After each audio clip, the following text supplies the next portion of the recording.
Hi, I'm Eliza.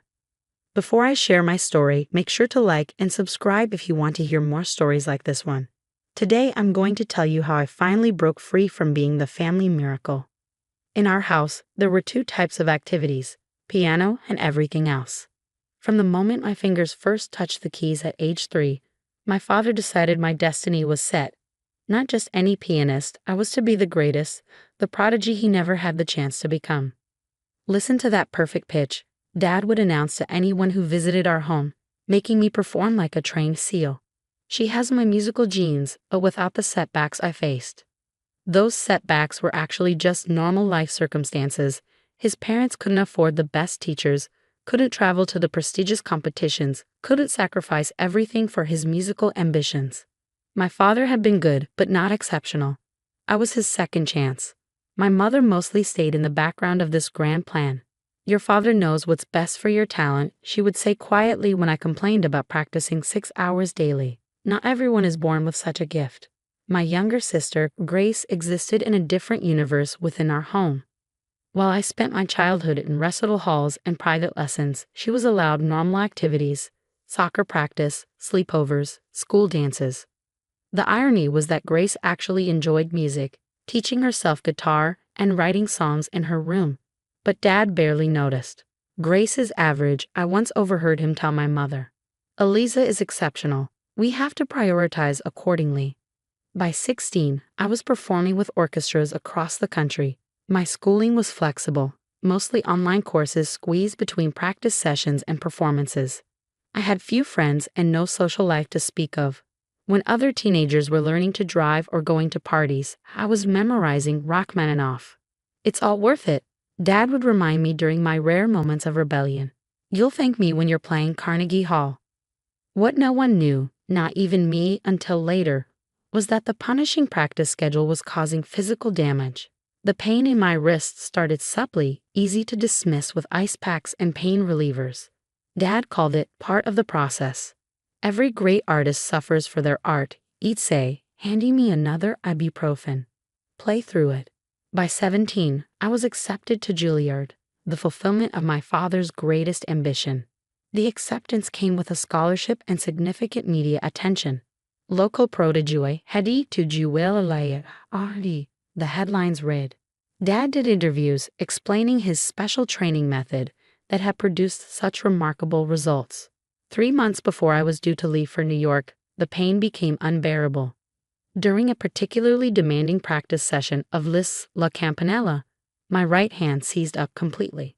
"You're being dramatic," Dad insisted when I stopped playing, tears streaming down my face. 10 minutes of rest, then back to work. My mother, usually silent on these matters, finally intervened. "Mark, maybe we should have a doctor look at her hands." The orthopedic specialist was blunt. "This is one of the worst cases of tendinitis I've seen in someone so young, complicated by carpal tunnel syndrome in both wrists. Without immediate rest and treatment, you're looking at permanent damage."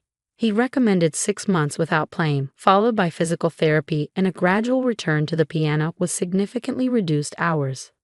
Dad was furious, accusing the doctor of exaggeration. "We'll get a second opinion," he fumed as we left the office. The second and third opinions were the same.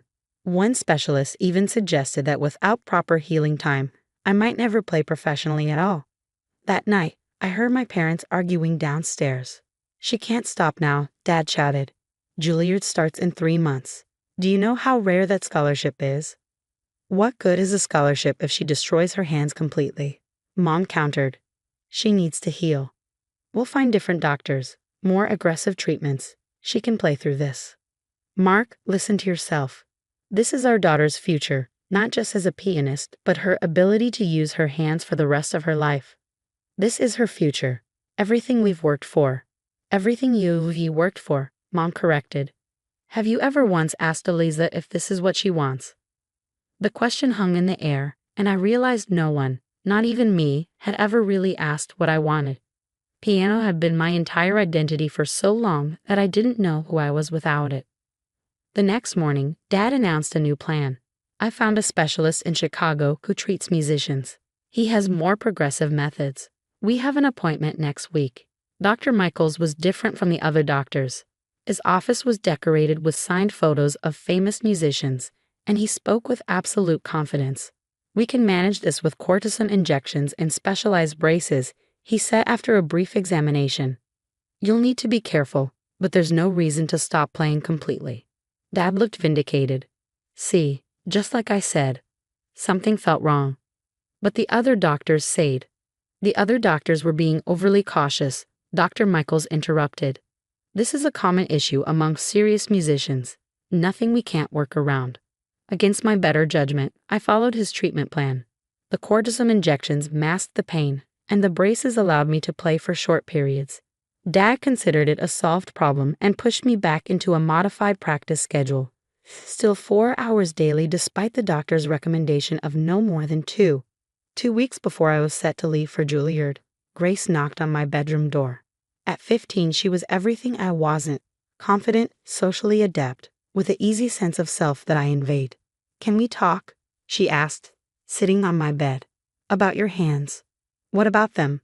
I flexed my fingers, ignoring the dull ache that never really went away. "I looked up Dr. Michaels online," she said cautiously. "Eliza, he lost his medical license in 2 states for mistreating athletes with performance injuries. He got it back on appeal, but there are a lot of complaints. Former patients with permanent damage." My stomach dropped. "How do you know this?" "Because unlike Dad, I actually care what happens to you beyond how well you can play piano." She handed me her laptop with multiple browser tabs open: medical board complaints, news articles, forum posts from former patients. "Dad must not know," I whispered. Grace's expression hardened. "He knows. I showed him 3 days ago. He said the complaints were from unmotivated patients who didn't follow treatment plans correctly." That night, I couldn't sleep. Everything I'd been pushing away came rushing forward: the constant pain, the lonely childhood, the question my mother had asked: what did I want? The next morning, I called Juilliard and deferred my enrollment for 1 year, citing medical reasons. When I told my father, he exploded. "This is the opportunity of a lifetime. You don't defer Juilliard." "My hands need time to heal properly," I said firmly, surprising myself with my resolve. "I can't start school like this." "We have treatments," Dr. Michaels said. "Dr. Michaels is under investigation in multiple states." I interrupted. "I know you looked him up. I know you chose him anyway." Dad's face flushed. "Those complaints are meaningless. He understands what's at stake for serious musicians." "No, Dad. You understand what's at stake for you. This was never about my music. It was about your music, your failed career." The silence that followed was deafening. Finally, he spoke in a low, dangerous tone. "After everything I've sacrificed for you, this is how you repay me? By throwing away your gift." "I'm not throwing away anything. I'm trying to save my hands. If you defer Juilliard, don't expect me to support you. Not financially, not otherwise." I looked at my father, really seeing him for the first time, not as the devoted mentor he pretended to be, but as the man who would sacrifice his daughter's well-being for vicarious glory. "Fine," I said quietly. What followed was the hardest year of my life. I moved in with my mother's sister while my parents' marriage imploded. My father's carefully cultivated image as the devoted parent of a prodigy crumbled as the truth emerged about my injuries and his knowledge of Dr. Michaels' reputation. I found a legitimate hand specialist who developed a real treatment plan. The diagnosis was sobering. "With proper rest and rehabilitation, you can likely play again, but not at the intensive level you're used to. A professional career that demands 8-hour practice days would almost certainly lead to debilitating permanent injury." For the first time in my life, I had to figure out who I was beyond a piano prodigy. I enrolled in regular classes at the local high school, made friends, and discovered I had interests beyond music, literature, psychology, even science. My hands slowly improved with proper treatment, though the specialist warned I would always need to be careful. 6 months into my recovery, Grace appeared at my door with her guitar. "I thought maybe we could play something together," she suggested tentatively. "Nothing intense, just for fun." Fun wasn't a word I associated with music anymore, but I agreed. We started with simple pieces, me playing gentle chords while she played melody and sang. To my surprise, I found myself enjoying it. Music without pressure, without expectations, just the joy of creating something beautiful with my sister. As the year progressed, I made my decision. I called Juilliard and declined my place permanently. What will you do instead? My mother asked when I told her. I've applied to several universities for music therapy, I explained. I can still use my musical knowledge, but in a way that helps others and won't destroy my hands. Dad refused to speak to me for months after my decision. When he finally did, it was with cold formality. You're throwing away exceptional talent for mediocrity, he said. I can't support that choice. I'm choosing a life where I can still play music when I'm 40. I replied. Where I can use music to help people heal instead of hurting myself. That's not mediocrity, it's wisdom. 3 years later, I was thriving in my music therapy program when I received an unexpected call from Grace. Dad's organizing a special concert, she said. Former students, local talents, he's calling it Celebration of Piano Excellence. He wants you to perform. I almost laughed. Is he serious, after everything? I think it's his way of trying to reconnect, Grace suggested. He's been different since Mom left. Quieter, maybe even reflective. Against my better judgment, I agreed to play one piece. I chose Debussy's Clair de Lune, technically within my capabilities now, beautiful without being punishingly difficult. The night of the concert, the hall was packed with the usual crowd from my childhood, local music teachers, parents of current prodigies, former competitors. My father greeted me stiffly backstage. I've put you last on the program, he said, the featured performer. Before I could respond, the concert began. One by one, pianists performed technically impressive pieces, the kind my father had always valued. Flashy Liszt, complicated Chopin, thundering Rachmaninoff.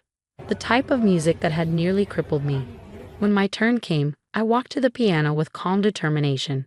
The audience murmured, many remembered me, expected the virtuosic performances of my youth. I'll be playing Debussy's Clair de Lune, I announced, and I'd like to dedicate this performance to my sister, Grace, who reminded me that music should bring joy, not just accolades.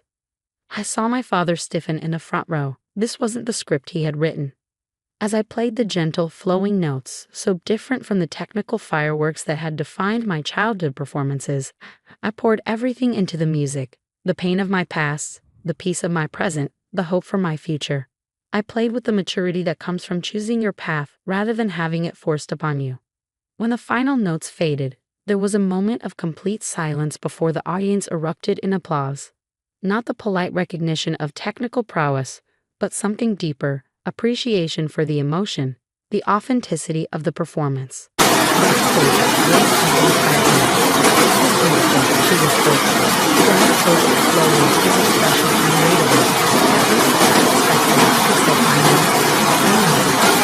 could have played something new, substantial.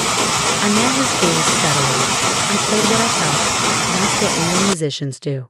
Something shifted in his eyes, not quite understanding, but perhaps the beginning of acceptance. Your technique has matured, he conceded. It wasn't an apology or an acknowledgement of the damage he caused. But from my father, it was something. A crack in the fortress of his certainty. As I packed up my music, I realized this performance had been my real graduation, not from Juilliard, but from the role I'd been assigned since childhood. I was no longer my father's prodigy, no longer the vessel for his unfulfilled ambitions. I was simply Eliza, musician, student, survivor. Sometimes the most powerful act of rebellion isn't loud defiance but quiet self-determination. By walking away from the path that was destroying me, I found my own way forward. And while my hands will never play the punishing concertos my father dreamed of, they can still create beauty, still bring healing to myself and others. That, I've learned, is the greatest virtuosity of all.